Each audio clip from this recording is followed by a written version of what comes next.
You guys we're ready to go? I talk fast. I'm originally from Milwaukee, Wisconsin. I live in Denver now, but I'm originally from the Midwest, and people are always like, you talk like a New Yorker, you know? So listen up. Listen fast. You've got the notes. Can we just relax and be ourselves too? Like a lot of times I'm doing like a keynote and there's 500 people in the room and it's like really formal. I don't want to really be behind that podium. Can I just like hang with you guys? Okay. So I'm going to cover a lot of ground today. I am going to talk very, very quickly. It's just the way I talk. I'll try to, slow it down for you. But I'm going to be talking about one of my favorite topics, which is demographics. And I know you're like, oh, snooze city. But demographics are not only interesting, I think, but as marketing people and as business people, I think it's our duty to keep our finger on the pulse of what's going on out there. I mean, how can you serve, your constituencies, your agents, your business units, your customers, whatever, if you don't know who they are and how they're changing? So I'm going to be covering some of this. We have changed, right? Everybody here has heard the expression, America's a melting pot. We've all heard that expression. But we're not a melting pot anymore, and we're actually never going to be a melting pot again. Those days are gone. We're now a salad bowl.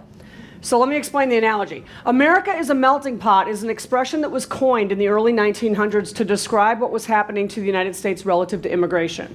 We had a huge wave of immigrants from all over the world, but particularly from Europe, Ireland, Italy, Poland, Germany.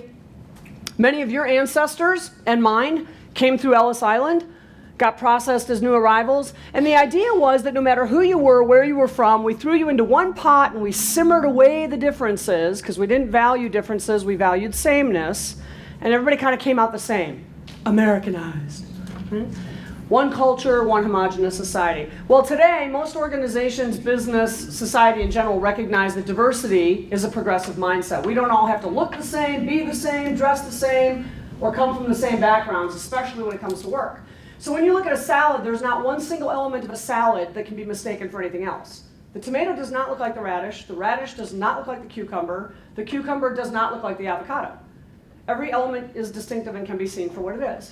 And most of us would agree that the more and different stuff you put into a salad, the better the salad gets.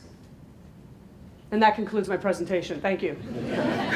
Now, all right, so just a couple of quick stats here. 1 in 3 people now in the United States is not white. 1 in 3.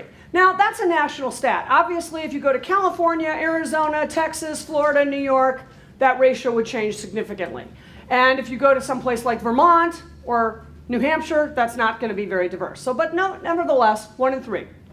And the census has been tracking diversity for the last few decades, and I love the census. I mean, I'm a taxpayer, you're a taxpayer. This is ours. We paid for this. It's a gift that only comes once every decade.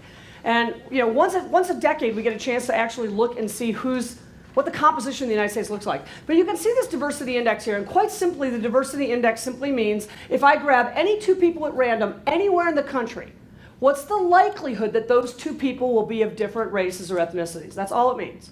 So back in 1980, if I grabbed any 2 people at random anywhere in the country, I had a 34% probability that those 2 people were going to be of different races or ethnicities. Or in other words, I had a 66% probability that they were going to be of the same race, that being white, because white is the predominant race in the United States. But look how fast it's changed. In just 3 decades, we've gone from a 34% probability to a 52% probability. Today, it's statistically more likely that any 2 people selected at random anywhere in the country are actually going to be of different races or ethnicities than the same. That is not a fad, that's a trend. The difference between a fad and a trend is fads come and go, like fashion. Trends don't come and go, they're shifts. That's a very clear shift. That's not going to shift back. So, 4 states, plus the District of Columbia, already have what we call minority-majority populations. Minority-majority is exactly what it sounds like. When you add all minority groups up together, they are larger collectively than the white population. And that is the case already in Texas, California, Hawaii, New Mexico, and in DC. But as we look at children under the age of 18, people under the age of 18, that list of 4 states grows to a list of 10. Meaning that the younger you go in this country, the more diverse the population gets. So just because you don't see Ohio on this list, I don't want you to think that, oh, well, I can see that these places are pretty diverse, but we don't really have to worry about it in Illinois or Ohio or wherever. Not true. It's not just happening in select places. Across every single major market now in the United States, the majority of the child population is non-white. Major market means DMA, designated market area. Right? You guys know what that is, how far a television signal reaches. So every single major market in the United States, the major ones, the majority of the child population is non-white. There are 211 DMAs in the country. So every single one of them, without exception, the majority of the child population is non-white. Once again, not a fad, a trend. Which leads to multiracial Americans, right? Because if you've got a non-white population that's growing, a more diverse population that's growing, then people populate, right? That's what we do.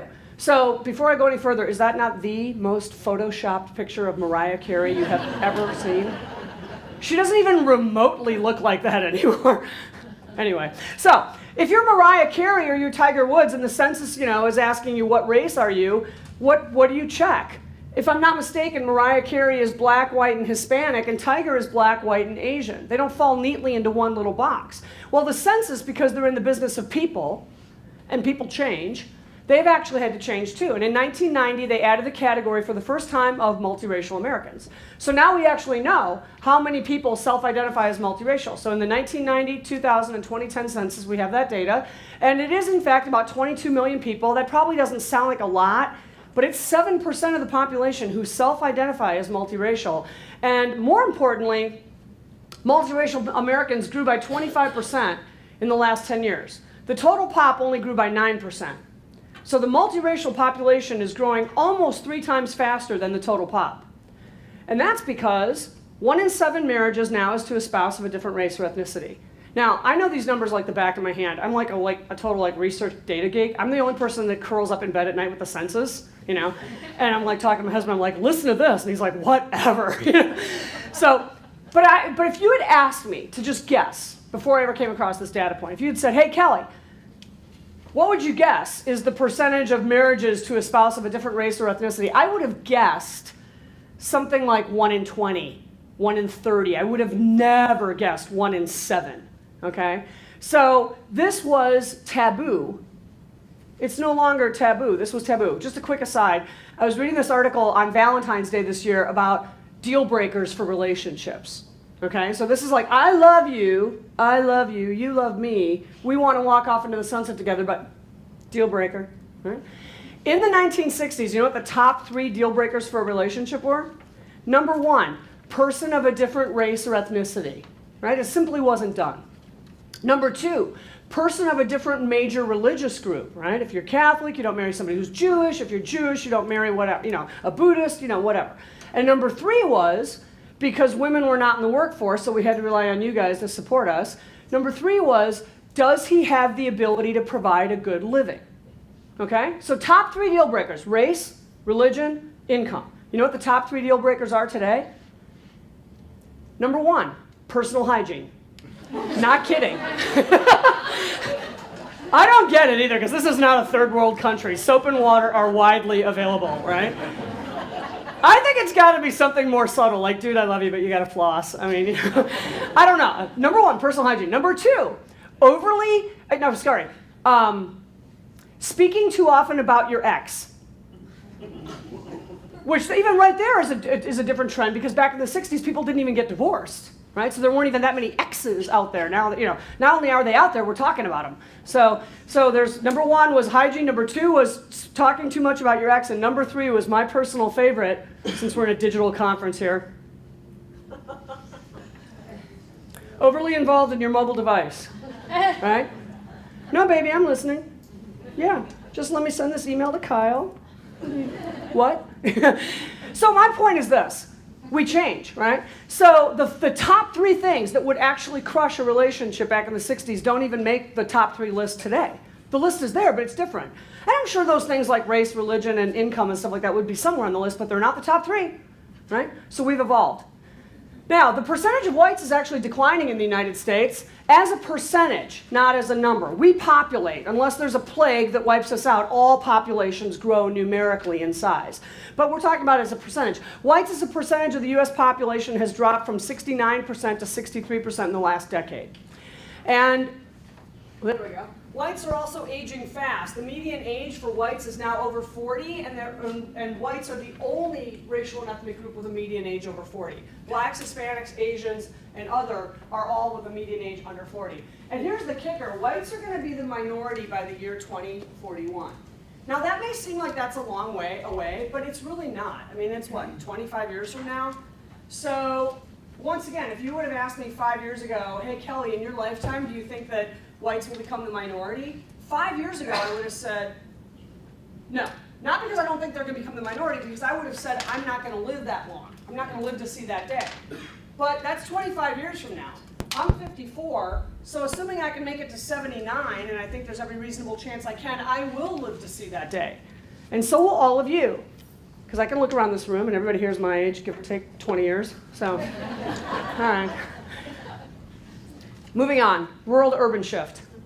So the number one reason why people migrate, I'm not talking about immigration, I'm talking about migration. Migration includes immigration, people moving to different countries, but it also includes people just moving around, right? So people moving from Ohio to Georgia, you know, whatever. The number one reason why anybody migrates anywhere in the world across all cultures is economic opportunity or lack thereof. Right? If there's no jobs, you leave and you go someplace where there are jobs. And if there's jobs, then people flock to that. And the number two reason why people migrate is family reunification. Right? Once you get settled there, you want, you know. So that's how communities grow. So if the number one reason is always economic opportunity, then it should come as no surprise that 3 out of 4 of us in the United States live in urban counties. That's where most of the jobs are. However, in 2000, 17% of the US population lived in rural counties, and by 2010 that had dropped to 16%. That doesn't sound like a lot, but as you know, if a population, again, is growing numerically in size but shrinking in composition, that's a big trend. And the rural Midwest lost the most, because those agricultural jobs that used to employ people are now increasingly being done by machines. And again, if it comes back to jobs, and I've got this farm or this ranch, and I don't need as many people to help me run it, then I'm not employing them. So I'm going to show you a series of maps. I'm going to walk you through these really quickly. This is a map of the rural population change in the United States by county. It's an intuitive map, so red is decline, green is growth. I don't want you to think that the white areas or gray areas are no change. They're actually not considered rural. They're considered urban, right? So you can see here that like this is Dallas, and that's Houston, and that's San Antonio and Austin, or you know, over here is like Tucson and Phoenix, etc. So those are considered metro areas. They're not considered rural. Don't look at those. Just look at where the red and the green are. So I'm sure your eye is zeroing in here on wherever you live and work, but you know, you can see here this big red swath through the Midwest, and this is what I'm talking about. Right? So, oh, by the way, this is everybody. This is old and young, black and white, male and female. This is everybody. So if you look at this, about half the country is growing and about half the country is declining by county. But look at this. If we break it out by racial or ethnic groups, you can see that the white population in rural areas is pretty much declining.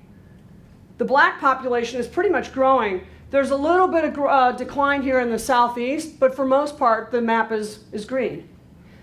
And the Hispanic rural population is definitely growing everywhere. You got a little bit of decline here in southern Colorado, New Mexico, and along the Texas-Mexico border, and strangely, one county in Montana. I'm like, what is that? There was a Hispanic guy there, and then he moved, you know? Yeah. I'm serious, that's just so bizarre. But, so let me tell you as a demographer and a marketing person how I interpret this. Like, what does this mean? If I go back to this, I see that overall, about half the country's growing in rural areas and half the country's declining overall. But the white population in rural areas is pretty much declining everywhere. The black population in rural areas is pretty much growing everywhere. And the Hispanic population in rural areas is definitely growing everywhere. So what this would suggest to me as a marketing person is diversity marketing efforts have usually been concentrated in urban areas because that's where the greatest diverse population was. And this would suggest that we need to rethink that maybe even our small rural communities are way more diverse than we ever really thought of. They're not going to have the scale that an urban community is going to have. But in terms of just the composition of the market, once again, I share all of this with you so that you can just keep your finger on the pulse of what's going on out there. There's also a phenomenon that has actually nothing to do with race or ethnicity, but about rural communities, that's called bright flight. Bright flight means young, educated people who are actually choosing to leave those rural communities for good, and they're moving to the cities. And what's drawing them is the knowledge-based jobs. Everybody wants to work for Google, right? Everybody wants to work for Google. They want to work for a tech company. They want to live in the city. They want to be in where their friends are. Don't take this the wrong way, but how many of you know some bright, sharp, totally ambitious, go-getter 25-year-old who's like, I want to live out in rural isolation? No, they want to be where their friends are. They want to be where the action is. And so what's happening is those people are leaving those small farming, rural, ranching communities, and they're not coming back. There's another phenomenon, and that is minorities moving to suburbs. What's happening in the US is that the suburbs still tend to be majority white everywhere, but for the first time ever, the census showed us that the majority of all racial and ethnic groups now live outside the city. So what that means is the majority of all blacks, all whites, all Asians, all Hispanics, all Native Americans now live outside the city. So you've got Cincinnati, but then you've got all these bedroom communities around it, right? So what that means is people are moving out into the burbs. They're moving out into these bedroom communities. I believe it's because of housing.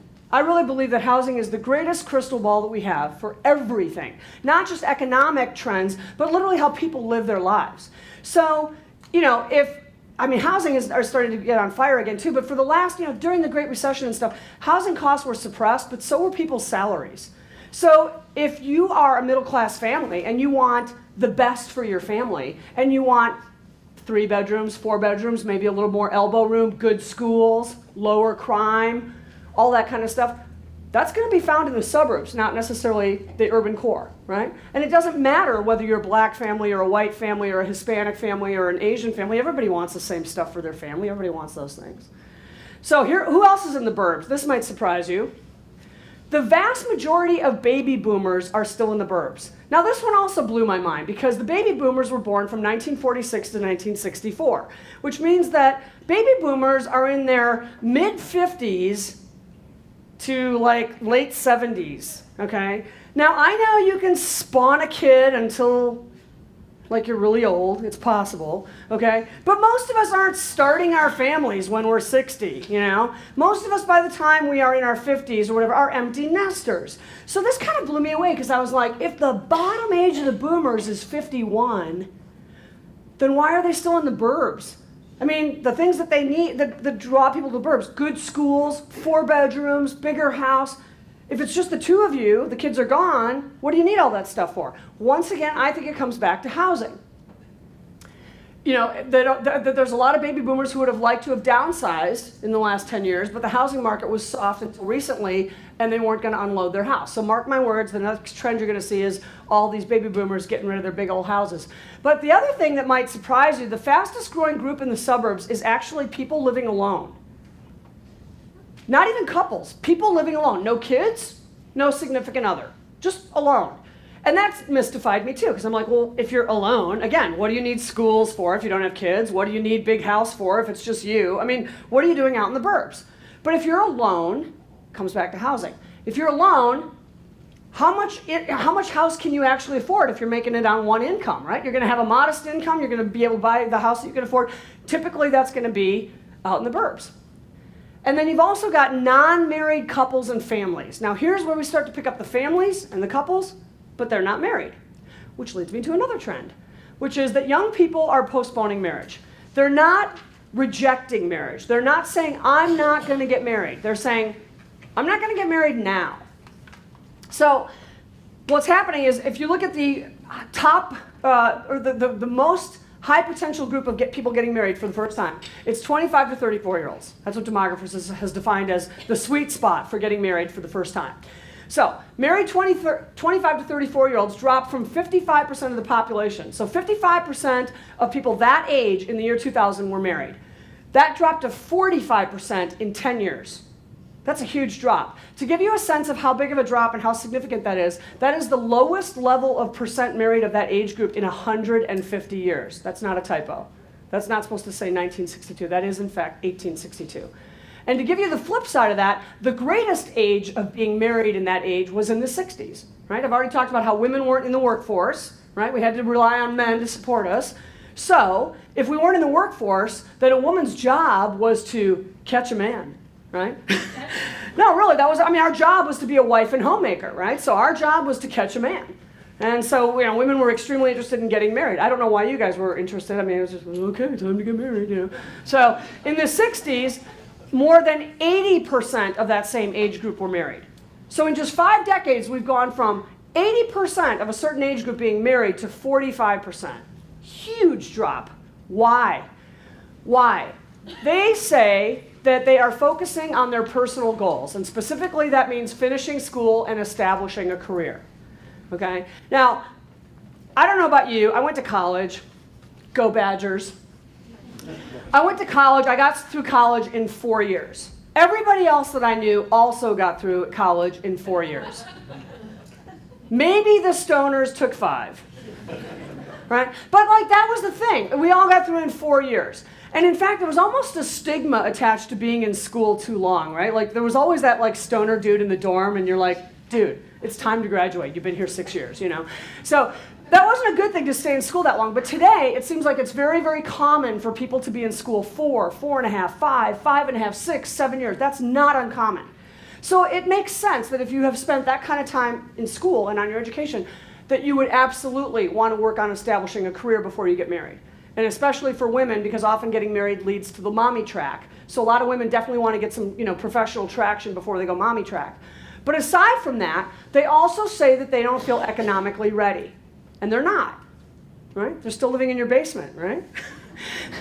And not to be like one of these Betty Buzzkill here, but I was reading an article that was talking about the age of maturation. And I'm intrigued by this. I'm like, what does that mean? The age of maturation is the point at which you become mature. And then I'm thinking, well, that seems kind of subjective. Who decides, right?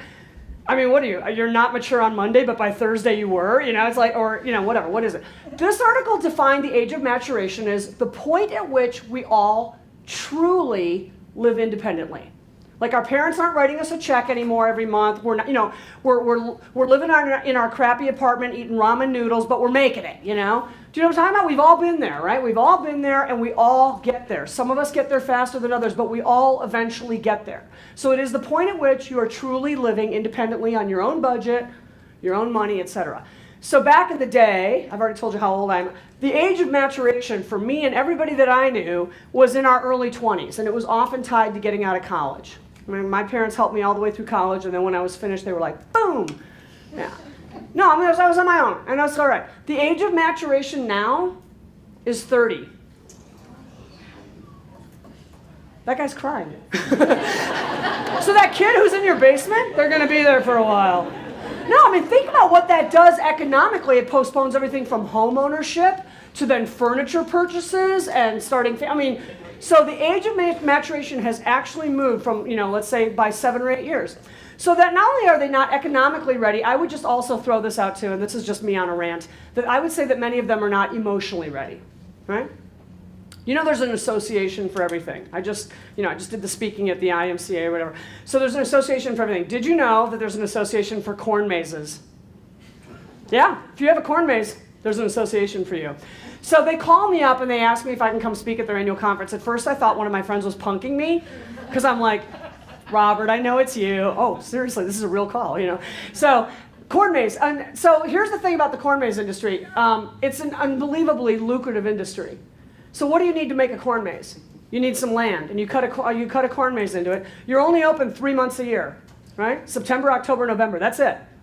You throw some lights up so that you can have people running through there in the dark.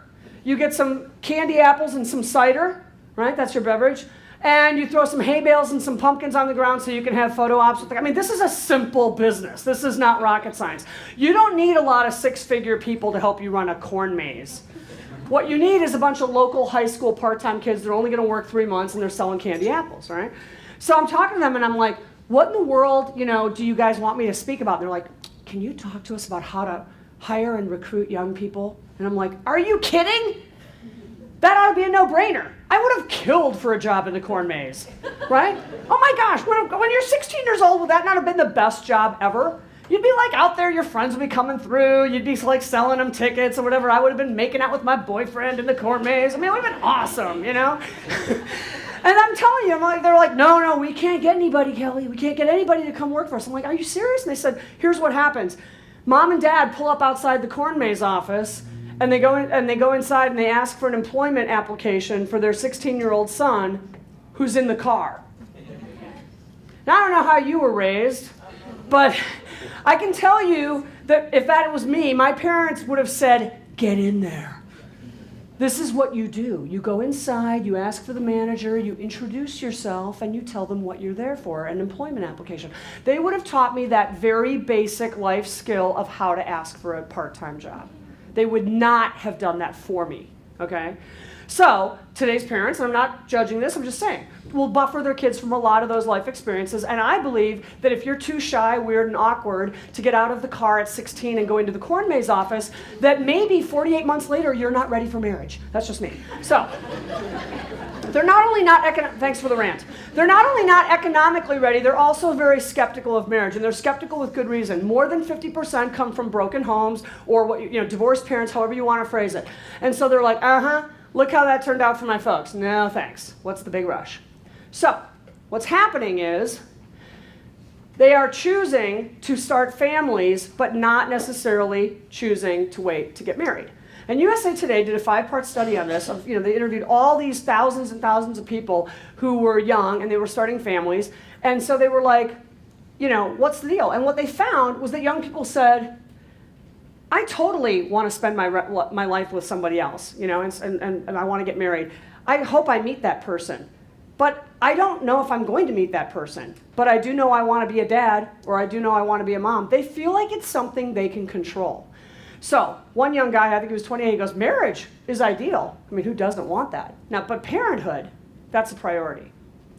So what's happening is family composition is changing. If you believe that family is defined in sort of a Norman Rockwellian way as married with children, that accounts for about 1 in 5 American households now. That's it. 78% of us in the United States do not fall into that definition of family. I'd put my own self in that 78%. I have been married to the same guy for, as of last month, 30 years. That's not easy. That man has no idea how many times he's come dangerously close to being smothered in his sleep. Seriously. Okay, just a quick aside. I know you're in the insurance business and we shouldn't be talking about this or whatever, but my girlfriends and I talk about this, how to kill the husband and not go to jail, right? So, no, I'm just going to share with you what we've learned, and then you share with me what your ideas are, okay? So, we've decided that smothering in the sleep is perfect because, oh well, sleep apnea, And then one of my friends goes, and be sure to not do it with one of those memory foam pillows, because then there's a, so an imprint. Yeah, I'm like, good point. Anyway, I have been married for 30 years to the same guy, my first marriage, okay? So that's as stable of a marriage as it gets. We don't have any kids.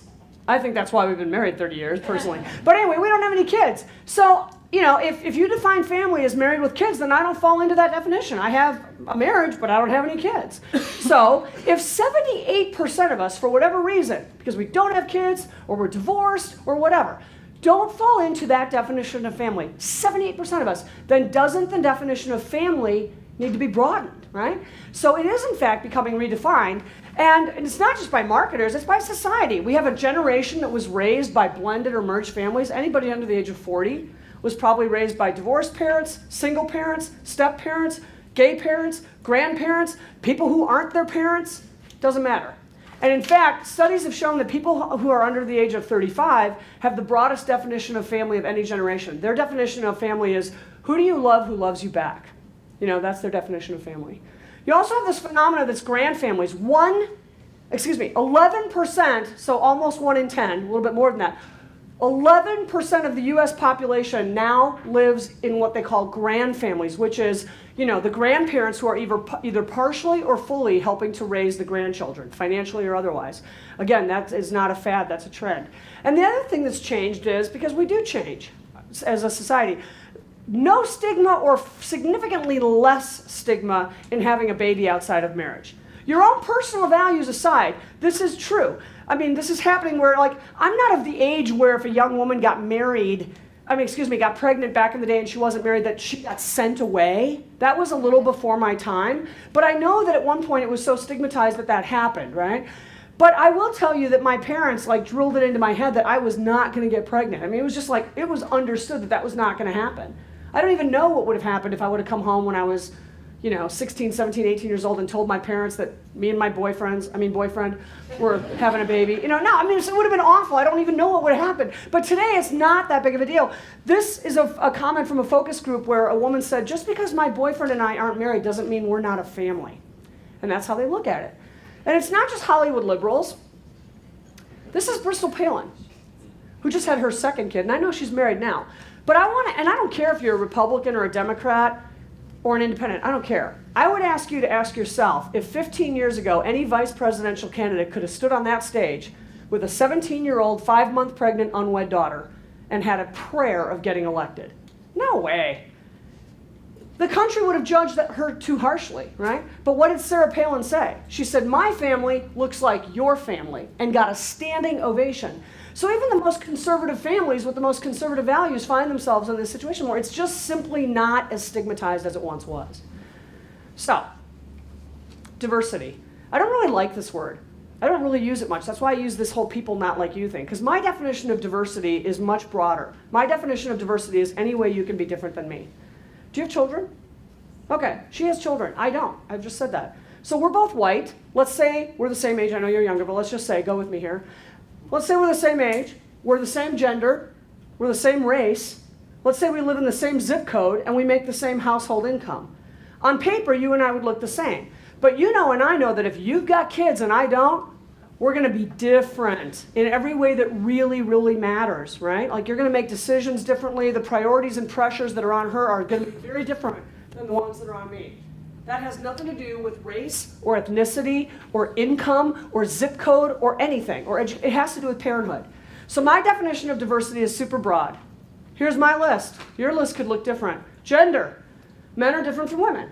It really is true. Women use something like 20,000 more words a day than men. Serious. Religious differences. That's a way that we can be, yeah, you thought it was true, it's true. Religious differences, that's a way that we can be different from one another. Political views, and I'm not just saying that because we're in a political cycle right now, it's true. Age and generational differences. Right?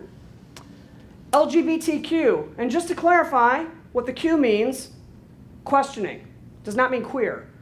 Last week I was somewhere and somebody goes, I said, do you guys know what the Q stands for? Because this continues to evolve. We used to just say gay and lesbian, right? And then we started to say LGBT, and then it started to be LGBTQ, and somebody said, I think it stands for queer, and I said, it doesn't. It stands for questioning. So when you think about, like, kids in high school, and they're trying to figure out their sexuality, that's what that means, more inclusive. Physical abilities, mental abilities, emotional abilities. What about rural versus metro? Who would know that better than you, right? Major cities in Ohio are very different than the rural areas in Ohio. How about military-civilian? There's two totally different worlds. The races, and folks, there are only 5. Everybody on the planet falls into one of these races. All right? White, black, Asian, Native American, Pacific Islander. Everything else is a label or an ethnicity. So there's no such race as the Caucasian race. There's no such race as Anglo. There's no such race as African American. Those are labels. They're not bad. They're just not accurate, okay? So I was doing this one time and somebody goes, what do you mean African American's not a race? And I said, well, if you're a black person from the Dominican Republic and you're living in London, then you are neither African nor are you American, right? And they're like, oh, confusion. Anyway, so the point is, those are labels. Caucasian is a label, Anglo is a label, but the correct term is white for the racial category, black, Asian, Native American, Pacific Islander. Everybody falls into one of these. So what if you are of a different ethnicity, though? So for example, Hispanic is not a race, it's an ethnicity. Or what if you're from India? If you're from India, then your race is Asian, but your ethnicity is Indian. Nativity. I think somebody who's foreign-born would look at the world in the United States with a very different lens than someone who's U.S.-born. Life stage. Right? A new mom or a new dad is in a totally different place than someone who's an empty nester or a college student or a retiree. Affluence, of course, but even core values. If you take that plastic bottle of water when you're finished drinking it and you toss it into the recycling bin, that tells me something about you. It's a little thing that you're doing, but it tells me something. you know, maybe I'm just trying to do my part. I'm just going to put it in the recycling bin versus the trash. Or if you homeschool your child versus sending them to a public or a private school, that's usually an indication of values, right? So, how do you connect with somebody who's not like you? I will never know what it's like to be a guy.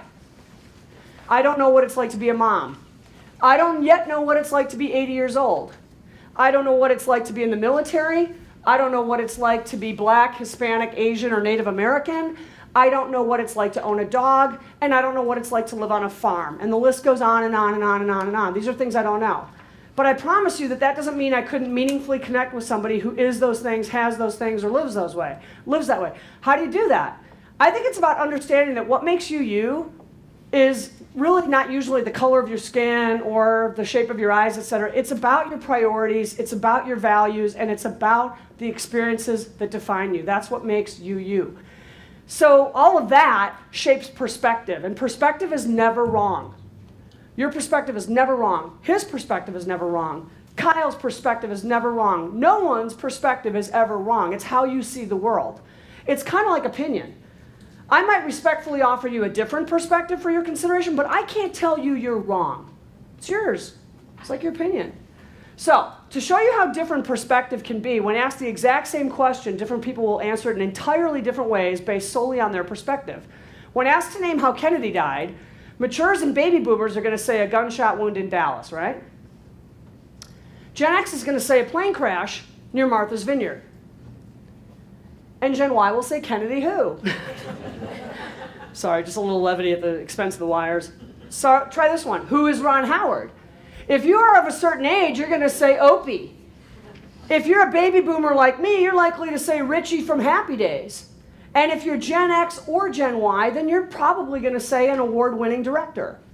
Everybody knows who he is. The way that we know him is what changes, and it's only based on perspective. And he's all of these things. None of these are right or wrong. Every one of those is valid. So, marketing and communication has to keep up. That's the reason that you're here today. It's about keeping up. It's about making sure we have our finger on the pulse of what's going on and making sure that we're taking advantage of the tools that are out there to help us drive our business forward. So, in the time that we have left, I'm going to talk very quickly about 10 strategies for marketing and selling to people not like you. The first one is figure out your FAB. FAB stands for features, attributes, and benefits, not your fabulousness.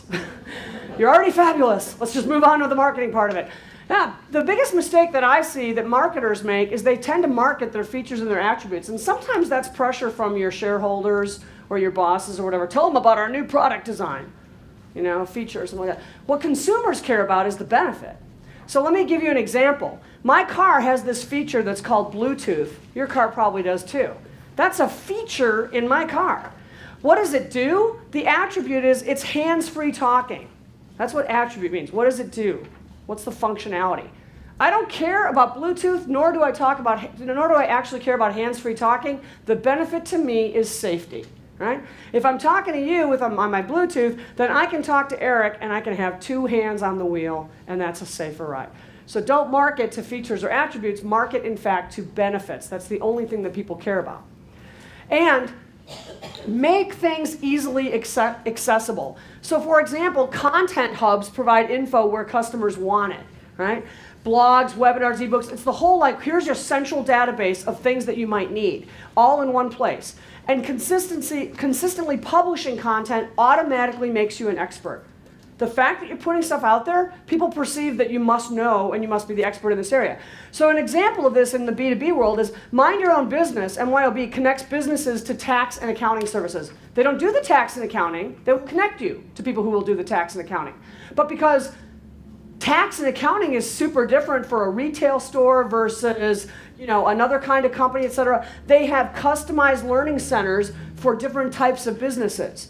So not everybody needs the same thing. So their content hub not only is a centralized location where people can get stuff easily, but it's actually even customized to the types of industries. They go one place and they get everything from bigger businesses, support, etc.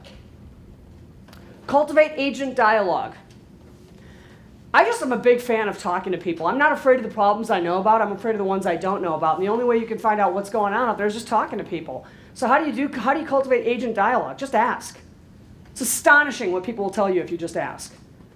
So, Toyota is one of my clients. And their business model, bear with me, is a little different than yours, of course, because they're in a different business, but the structure is the same. Toyota does not sell cars. Toyota makes cars. Their dealers sell cars. So their distribution channel is Toyota's the manufacturer making cars, and then their dealers sell cars. And then they've got all kinds of regions around the country, and each one of them has their own, like your business units, has their own meetings, their own budgets, their own staff, and the dealers report to the regions, and the regions report to Toyota, okay? So quick case study, Toyota needs Texas's volume. As they look at their sales numbers, the two biggest car markets in the country are California first, Texas second, Florida third. So they can't meet their sales numbers if Texas doesn't meet their numbers. You know what I'm saying? It's like as California and Texas go, so goes the whole country. So it's the largest vehicle market outside of California. But in Texas, Texas means trucks, right? So if Texas is a big market and trucks are a big part of that market, this becomes a priority. So when they had dealer meetings last year, they started talking to the dealers, and they basically said, in the simplest language you could possibly say, we can't hit our sales numbers unless we hit our truck numbers. That's something every dealer can understand. I mean, they didn't couch it in a lot of business buzzword bingo. You know, they just said, we can't hit our sales numbers unless we hit our truck numbers. Dealers were nodding, just like this guy. So they kept it simple. They said, what do you need from us in order to help you sell more trucks?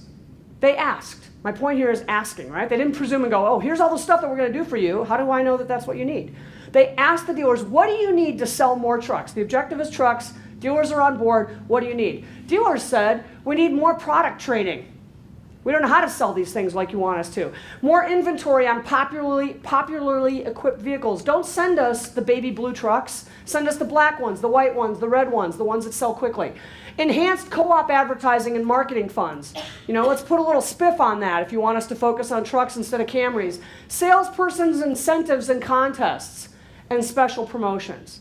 They asked, and the dealers gave them the list. Once the dealers gave them the list, I was like, all right, that was your chance to speak up. You got a chance to make this list. So now commitment seals the deal. And it's just like in your real life. Why do people get married? Why do people get married? We don't have to. We get married because standing there in front of our loved ones, making a commitment to another person seems special. It seals the deal. I am pledging myself to this person, right? So they asked them to commit. Now, this is Japanese culture. I'm not suggesting that you need to do this. I'm just telling you that this is Toyota's Japanese culture, and this is very much a part of Japanese culture. They then asked the dealers to pledge their commitment, and they did. They literally had like this kind of like, almost like a Declaration of Independence, all this like, you know, calligraphy kind of thing that says, I pledge to do truck sales, you know, and all the dealers like signed it. But there's something very, you know, committing about signing your name to a document that says, I understand that this is what our objective is. They pledged. And guess what? Truck sales went up. This is Toyota. That's Chevy. That's Nissan. So the point is, when you don't know what your constituencies need, ask. If you ask, they'll tell you. And once they tell you, you're golden, right? Because then you're like, hey, you told us, we did this. Then the onus is on them. Adapt to differences. Even the largest companies don't do the same stuff everywhere. And that's the reason that you have your business units, right? Is that entrepreneurial, like you know what is right in your area and your region and your business unit. Even Macy's offers different products by different regions. So Macy's is the largest department store that we have in the United States. But if you go to Salt Lake City, you're going to find a larger selection of large, oversized cookware. Why? Because Salt Lake City is home to the largest Mormon population in the United States. A key tenet of Mormonism is larger family sizes as a whole, and another key tenet of Mormonism is eating family meals together. So if you have a family of 6 or a family of 8, it's going to be a whole lot easier to make scrambled eggs in a large, oversized skillet than make it in a small one and make a mess. In Atlanta, which is home to one of the largest black populations in the United States and one of the most devout church-going populations in the U.S., you will find a larger selection of women's clothing in white and women's church hats. Because many black women, when they go to church, choose to wear white and church hats. So while Macy's sells church hats everywhere, you're going to find a better selection of them in Atlanta than you are in Cincinnati. Even Burger King adapts their menu. Just a quick aside, I did the keynote address for the Burger King franchise meeting last year. They thought it was hysterical that my last name is McDonald. Cracking themselves up. We got Kelly McDonald. Can't make this stuff up. So I'm up, after the president. The president's going through the Burger King business plan, and this is where it's at in the franchise fast food world. It's all about chicken, and it's all about breakfast. That's where they're making their money these days. So he talked about how they're tweaking their menu to give people what they want. In New York, their breakfast sandwich is served on bagels, and then in Birmingham, that same sandwich is served on biscuits. So just giving people what they want. Use consumer insights. Here's a couple broad ones. Selling to women. Women value vast expansive choices and lots and lots of options. Okay, we're not overwhelmed when we are given lots of options. We actually feel empowered. I can look at 175 different colors of blouses, and I know that I want the tangerine one because I looked at all 175, and that's the one I want, right? I feel completely in control of that decision. Men, on the other hand, men want their choices simplified. I'm sorry, you guys, but there's a reason why your clothes only come in 3 colors, right? Black, navy, khaki. Look at you. I mean, seriously. So, the magic number for men is 3. I'm not kidding. This isn't Kelly science. This is real science. The magic number for men is 3. 2 is not enough choice. 4 is way too much. Don't overwhelm a guy. All right? So if I say to you, chocolate, vanilla, or strawberry? Vanilla. He can choose. I don't know if I even mentioned what his favorite flavor is. Maybe it's mint chocolate chip. But when given only 3 options, he can choose chocolate, vanilla, or strawberry, right? So fun fact, men buy more electronics than any other consumer group. More tablets, more flat screens, more phones, more cameras, more stuff. You guys like your electronics. Haven't you ever noticed that when you go shopping for electronics, or you'll remember me on Black Friday this year, that all of the pricing is done in groups of 3? Even the stuff that is not electronics but is heavily marketed to men, like tires, is done in groups of 3. Why? Because it works. So here's how you would use this. When selling to a woman, you would say, here's all the different plans that we have. Here's all the different options. Here's all the different ways you can pay, blah, blah, blah, blah. And with a guy, you'd say, here's our 3 most popular products. Here's our 3 best angles to do this. Here's our, whatever. Here's our 3 newest ways that we're approaching this, whatever. If a guy wants more information, he will always ask for more, but start with 3 and you'd be amazed how far you're going to get. You can even use this with your boss. Let's say your boss is a woman and you're internal here at corporate and you're supposed to be like, doing a proposal or something. You would go to your boss and you would say, here's the 40 different companies that we've looked at, and here's all the proposals. I'd like to walk you through them. And with the guy, you'd say, we looked at 40 companies. Our 3 recommendations are... No, I'm serious. It's all about this. I managed my husband in a totally different way once I learned this. I'm not kidding. I know I'm not the only one. We stand there in our kitchen on Friday nights and we're just brain dead, right? We're like completely tired. It's been a long week. And we used to stand there for like 15 minutes in inertia. And we're so tired we can't even like function. And I'd look at him and I'd be like, do you want to go out to eat, or do you want to stay? And he'd be like, I don't know. What do you want to do? And I'm like, I don't know. What do you want to do? And he's like, are you even hungry? I don't know. Are you even hungry? Did you eat today? I don't know. Did you eat today? We can't make a decision. Now I don't do this. I just manage him and I just go, Thai, Mexican, or Italian. And he's like, Thai. Let's get no. Tap into values. Here's some values that everybody cares about. Nobody is like against these things. It would be like being against puppies, okay? Local business and green and environmentally friendly. These are hot topics. Local businesses, even if you are a large company like Great American Insurance, you are still, wherever you are, doing business locally. You are hiring local people, you are working locally, you are a local part of the community. I actually believe every business is local, even the largest companies. And then green and environmentally friendly. Even if you're just recycling paper at the office, and then just tell people that. A couple of things about women's values. Women tend to want testimonials and customer reviews online. We do more research online than anybody else. And one of the things that we really trust is what other women say, and particularly reviews, right? So if I'm going to buy that bedspread at Macy's, I'm this close to click and buy, and all of a sudden I'm going to check out the reviews. And I see that, Jennifer B. from Minneapolis said that she didn't like the bedspread because the blue wasn't quite as pictured. Ew, well, I'm not buying that. Yeah, I don't even know who she is, but she's got my back because she said the blue wasn't quite as pictured. We trust what other women say. Here's a couple of Millennials Key Values, diversity, and I don't, again, just mean racial and ethnic. This is a little graphic that I took from somewhere. I didn't create this. I love this little graphic because this is how they think of diversity. It's kind of how I do too. Thinking style, job experience, I mean, all the different ways that we can be diverse. They also care about customization and personalization. You know, they were the first to get customized ringtones on their phones. Right? So that's one of the reasons why they gravitate to places like Subway or Chipotle, because I can get my sub sandwich exactly the way I want it, right? I can go down the line and go 2 extra pieces of cheese, no mayo, I'll take a little lettuce, you know, and I get it the way I want. Which leads me to my next macro trend here, customizing products and experiences. This is a polarizing company. People either love McDonald's or they hate McDonald's. I don't care.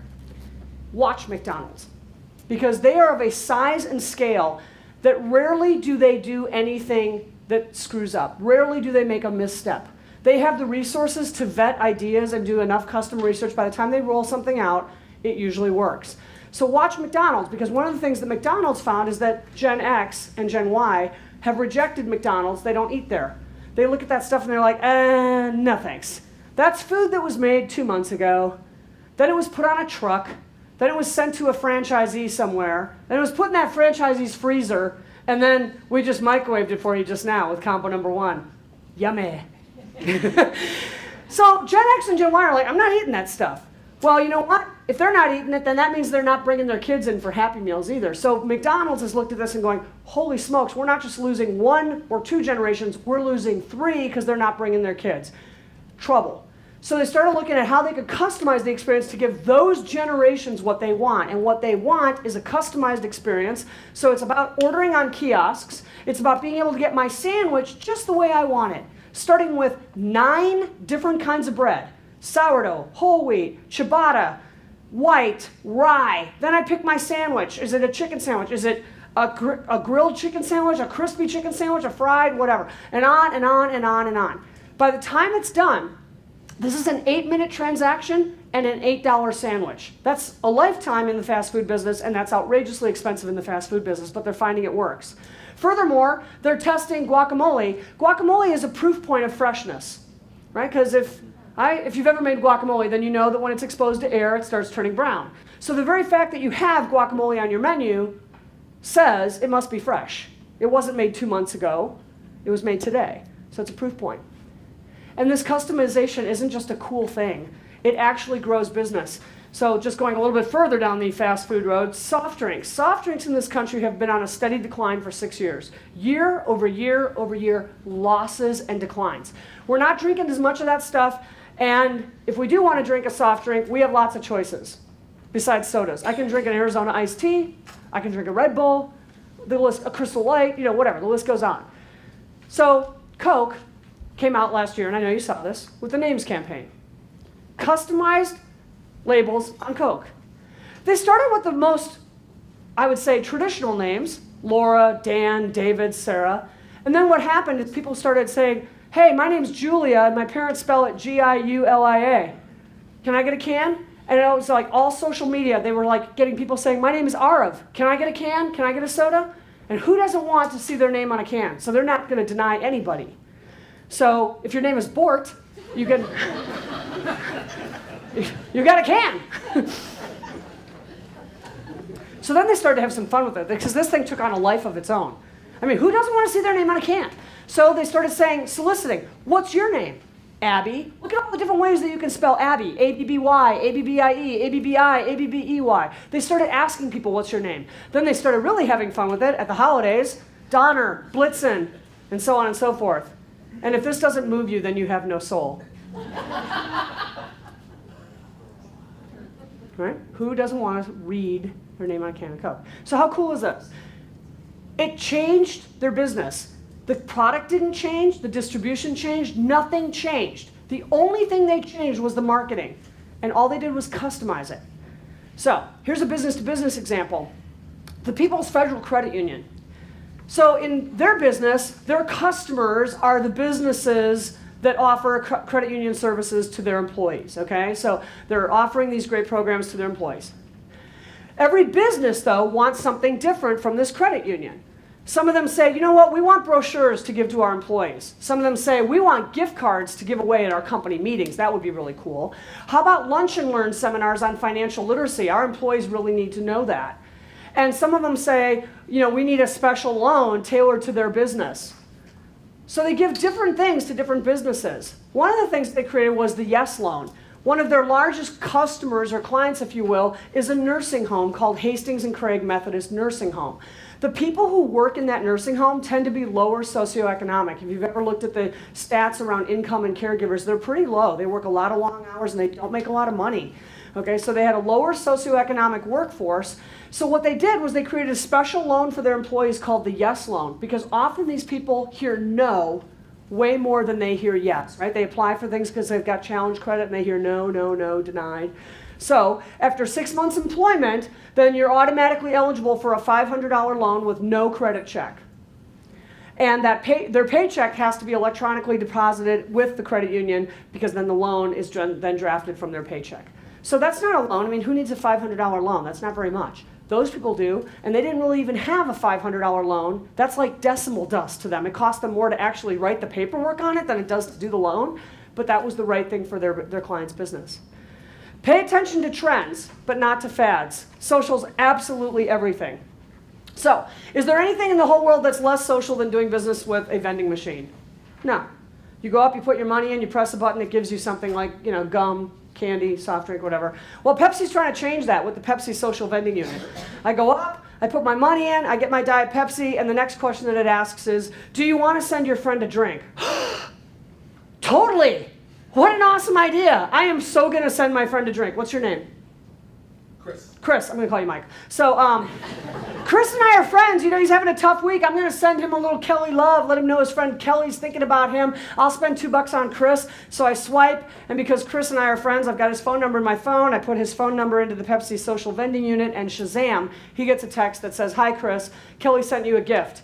Use this code to redeem at the nearest Pepsi social vending unit. So now we've taken this completely unsocial thing and made it actually fun and social for both me and Chris. It's fun for me because I was just going to go get my friend Chris. I was just going to go get myself a drink, and then I was given away to do something fun for my friend. And it's going to be fun for him because he's going to be sitting in some boring meeting somewhere and he's going to get a text under the table that says, Kelly sent you a drink, right? So here's another one. New products that meet the demand for social connectivity. We don't want to not be connected. Once we start connecting, we don't want to be unconnected, right? So think about the umbrella that's in your car, the shape of that umbrella when it's open.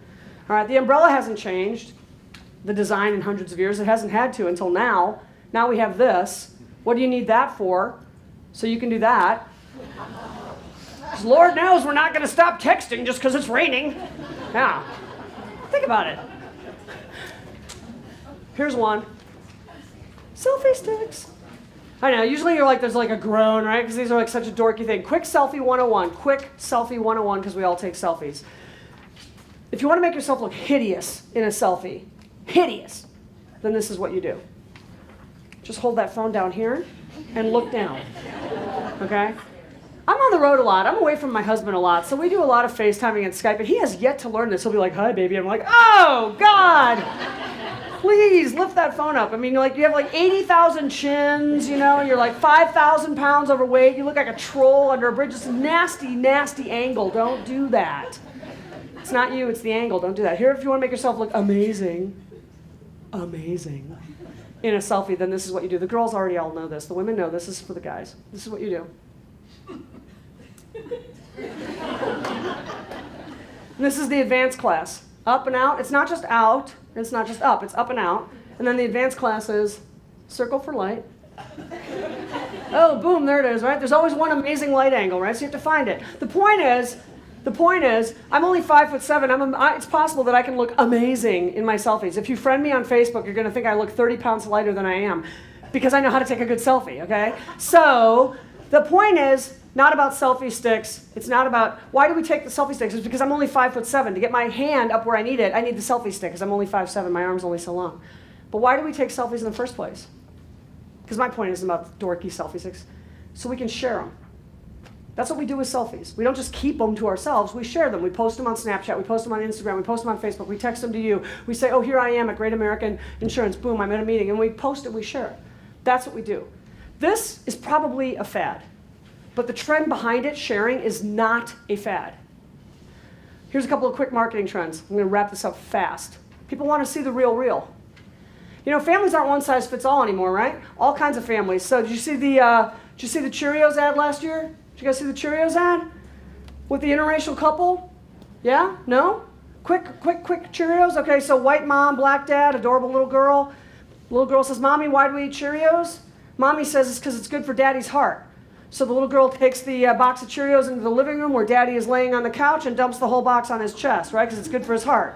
That's it. That was the whole commercial. They didn't go, "And check out our cool interracial family." Right? They didn't have to. They just showed a family. Honey Maid is the nation's largest producer of graham crackers. It's an iconic graham cracker brand. They're doing a campaign right now featuring no actors whatsoever, nothing but real people, real families. And their tagline is "a wholesome snack for all wholesome families." And one of their families is a gay couple with children. Wholesome dadvertising from Honey Maid. Nobody's doing this because it's hurting business. They're doing business because it works. Keep it short. People don't have the attention span, folks, anymore. Have you heard of listicles? Listicles, I love this little icon because the I in listicles is like bullet points. Listicles are exactly what it sounds like. It's lists that are masquerading as articles, right? So you've seen this, right? Top 25 places to retire. There's not an article. They wrote like one sentence that said, "Here's the top 25 places to retire," and then there's just a list. Okay? We don't have the headspace for a lot of information anymore. So for example, 50 perfect toys for men, right? Or the 6 most ridiculous things that people claim to legally own. Whatever. There's a million of these things. They're called listicles. Okay? It is also about making it shareable, because once I scan this little list, then I definitely want to send it to my friend, Kyle, because she's going to get a kick out of this. People don't read as much anymore. I have books. I'm a big word girl. I'm a journalism major. This distresses me. But marketing isn't about dealing with the world the way I want the world to be. It's about dealing with the world the way the world is. I promise you that my next book will be 120 pages long, because people don't read. They want things short. Keep it short. And use contemporary imagery. And I don't just mean diversity in skin tone. I'm talking about 40% of people 18 to 35 have 4 or more tattoos. 4 or more. The percent who have a tattoo is 60-some%. And it's not just people in creative fields like, music and stuff like that. It's moms like Kelly Ripa, it's everybody. Even in conservative industries. This is a bank in Philadelphia. This is their billboard. And it says Philly's most advanced neighborhood bank. I think advanced neighborhood bank is code for progressive and probably like city center. So I'm betting that they have a very young, urban, local consumer core right there in the city center. So it makes sense that she's got kind of a cool, edgy haircut. But look at her left arm. It's a whole sleeve that goes all the way up to her collarbone. This is a bank. So if a bank is saying we've got tattoos because that's what our customers look like, people gravitate to images they can relate to.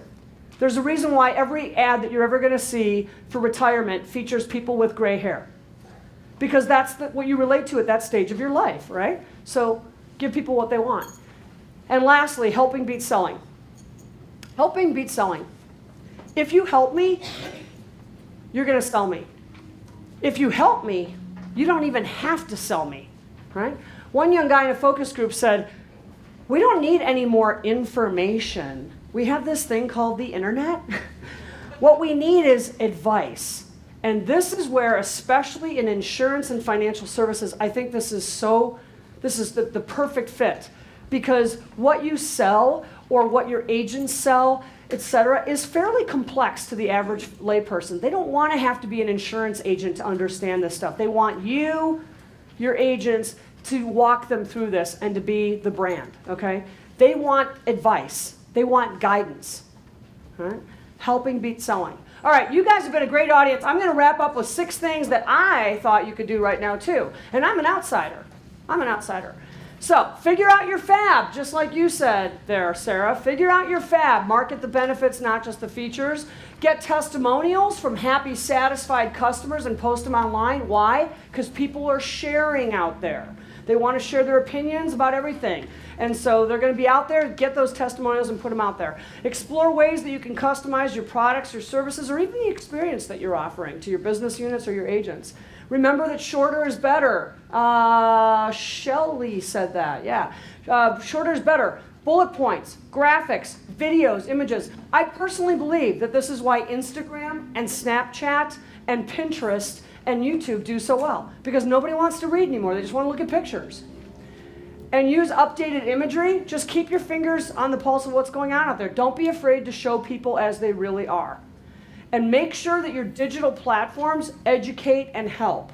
Selling's okay, there's nothing wrong with that, but the reason that technology exists is so that we can share it, we can educate, we can help each other. Marketing is about the fusion of marketing and consumer insights fused with technology. The greatest recent example that I can give you of that is Pokemon Go.